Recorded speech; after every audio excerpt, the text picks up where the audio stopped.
Hey, what's up, everybody? Just going to do a quick live segment on my rebuttal to this news article that a friend of mine sent over from Market Watch.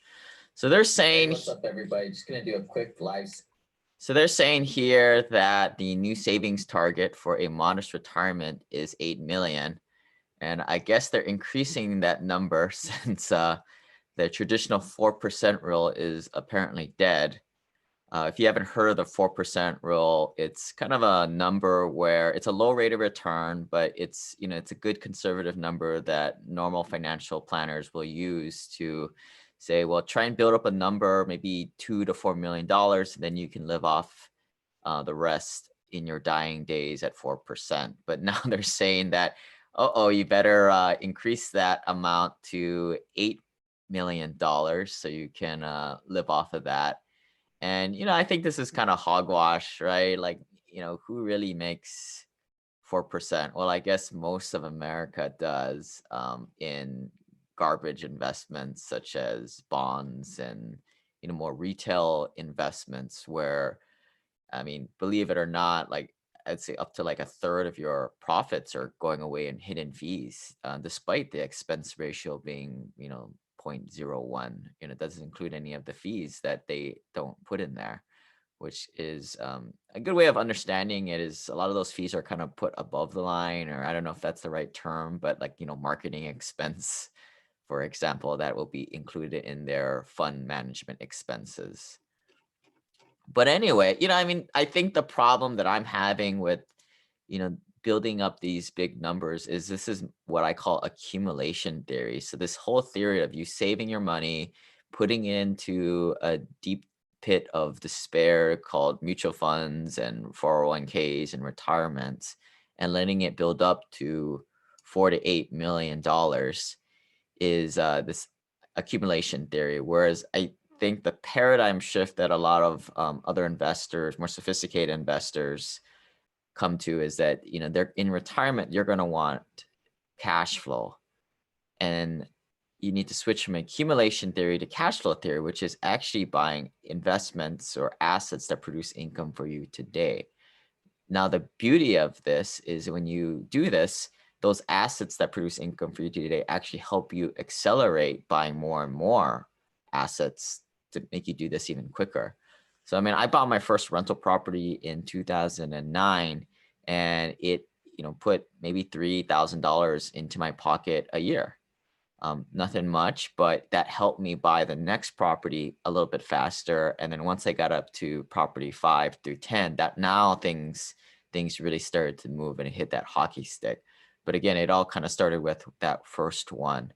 If you guys are interested in learning how to invest in real estate rental properties, your first single family home, perhaps, we kind of urge our folks to go after these remote rentals at $100,000 a piece. You don't need the full $100,000. We are big advocates of getting good debt.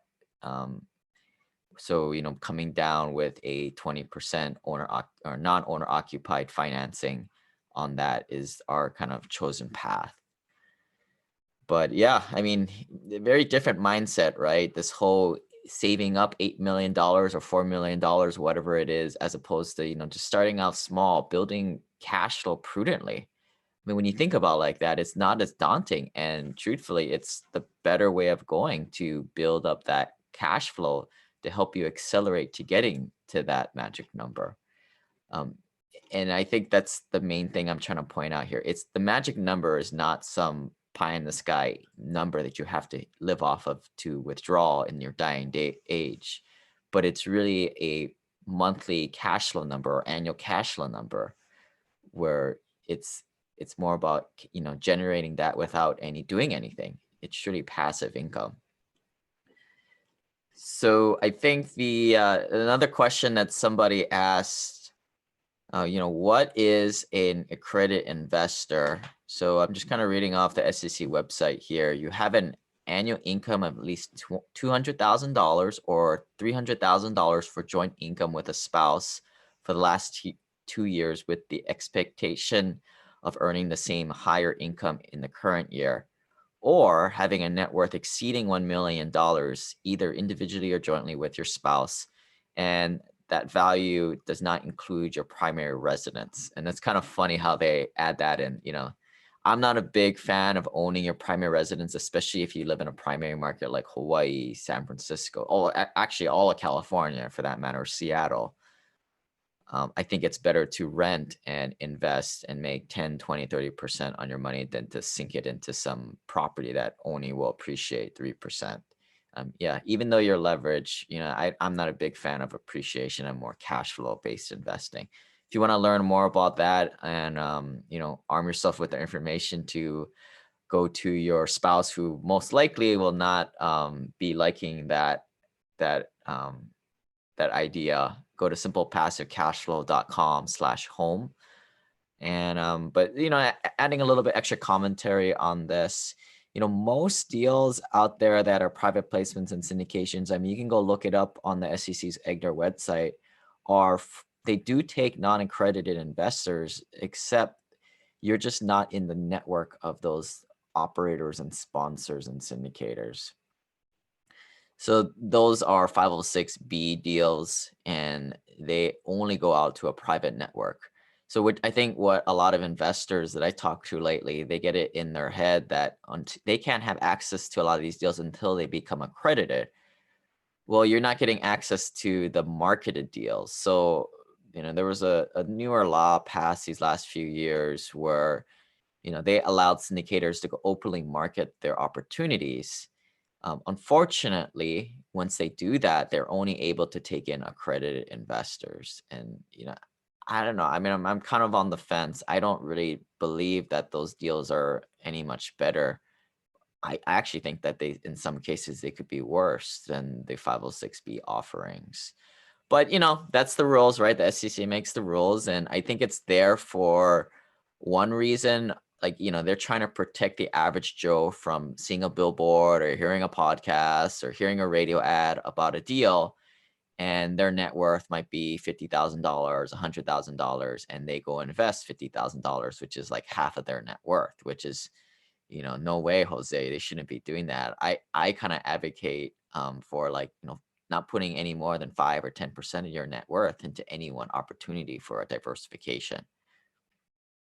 So the government's trying to protect the average Joe out there. But, I think this is the frustrating part for me is, like, a lot of hardworking Americans who make a good salary, your net worth is, somewhere between $250,000 and you're not quite to $1 million net worth. So how else are you going to get there? I mean, it's going to be like clawing tooth and nail when you're investing in traditional retail investments like mutual funds, where, all these hidden fees are just getting, you're just getting gouged. So I think that's where I get really frustrated with this archaic system. And yeah, that, it all came from that 2012 Jobs Act. I think we're kind of moving in the right direction, but we're still far away there. There were some talks about possibly, allowing people with more professional business type of degrees or designations, like if you had a CPA or a law degree, that it would circumvent, you needing to be $1 million net worth or having that bigger salary. That kind of fell by the wayside a little bit. It'll probably come back and, possibly come in. But again, I don't know what the point is of being accredited. I mean, it's just networking with the right people and finding yourself into the right circles. But if you guys have any questions, you guys can shoot me a question at simplepassivecashflow.com/question. And please share the content, and we'll see you guys next time. Bye.